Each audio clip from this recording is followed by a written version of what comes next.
Hey, welcome back. Hope everyone's doing fine this evening on eve of 4th of July.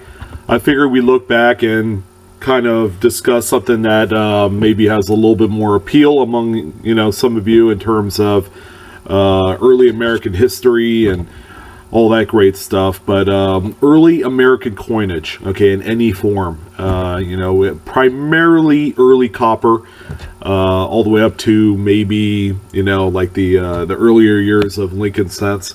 These are all kind of like fantastic coins that has a lot of appeal among coin collectors. There are a few things that, kind of make it very complex. At the same time, it's like, I'm holding something that's 150 years old. You never know when a prominent historical figure has held one of these, or maybe this was in someone's pocket, during the Civil War. You really have to take in all of the history that comes with some of the earlier coinage. And one of the biggest things that I have come across in the course of just talking with people, via email and messages on Facebook and so on and so forth, the consensus is, I own some of these coins, okay? They're not in some way tough to find. It's kind of weird. A lot of them are dug, metal detected coins, and they look a lot like this 1857 Flying Eagle cent. All right, the automatic kind of like feeling toward this is, what, I found this. It's really cool. It's old. It's got the environmental. This thing's been buried maybe for 100 plus years. But I'm afraid it's not worth anything. Okay, and that couldn't be any further from the truth. All right, number one, yes, corrosion does play some sort of role in determining how much you get for a coin. All right, it's like condition. Okay, if a condition is a VG versus a mint state, or something similar, of course you're going to have a huge price discrepancy between the two grades. Same with corroded coins. This Flying Eagle cent right here looks fantastic as far as details.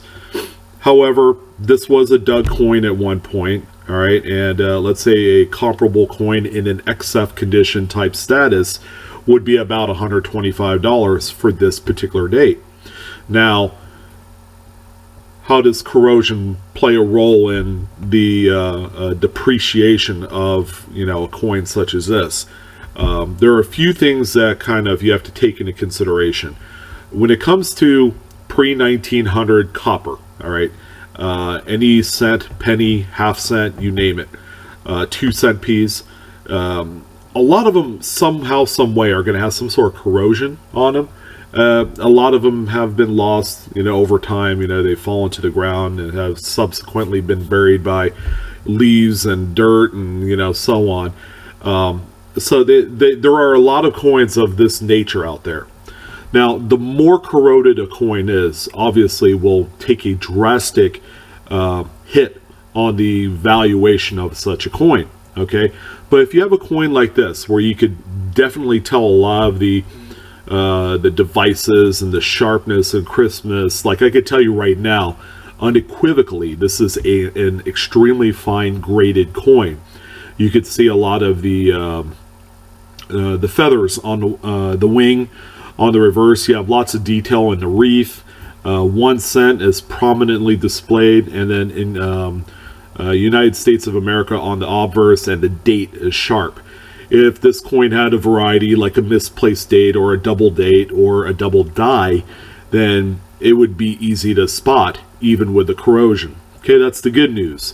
If you're able to identify what it is with a grade, although it is a technical grade, okay, you could probably recover about 70% of the value of the coin, which is not too bad.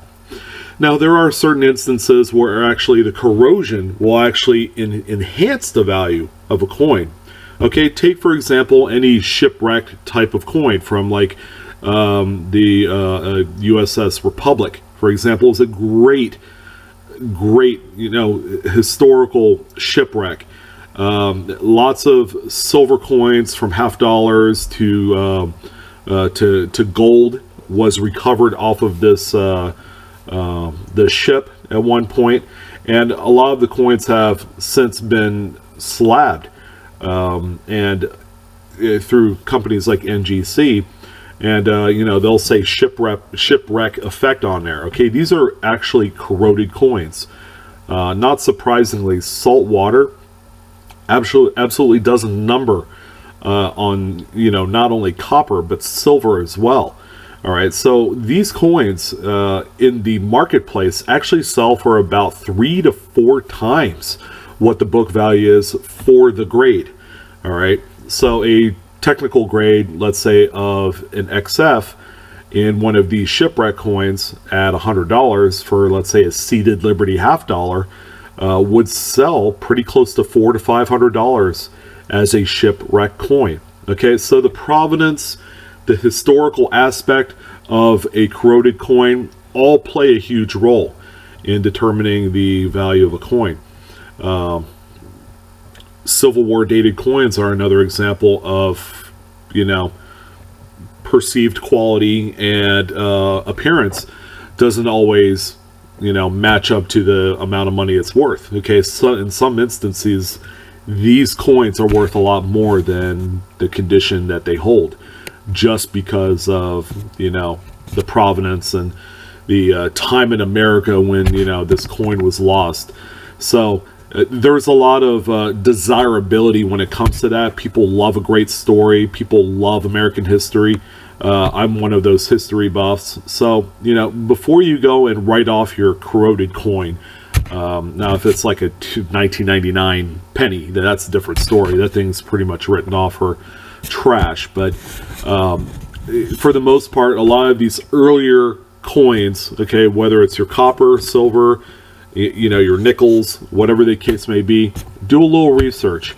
And if you guys have any questions, comments, or if you wanted to submit an image to me, you can always send it to me at my email, and that's blueridgesilverhound@gmail.com. So it's my channel name at Gmail. So yeah, you know, I appreciate your guys' time. If you like the content this evening, hit like, and then feel free to subscribe if you haven't done so already. And yeah, you know, at the end of the day, keep collecting, keep hunting, keep stacking. It's a great hobby. Enjoy it for what it is. So I'll talk to you guys soon, and you guys have a wonderful evening, and I'll see you.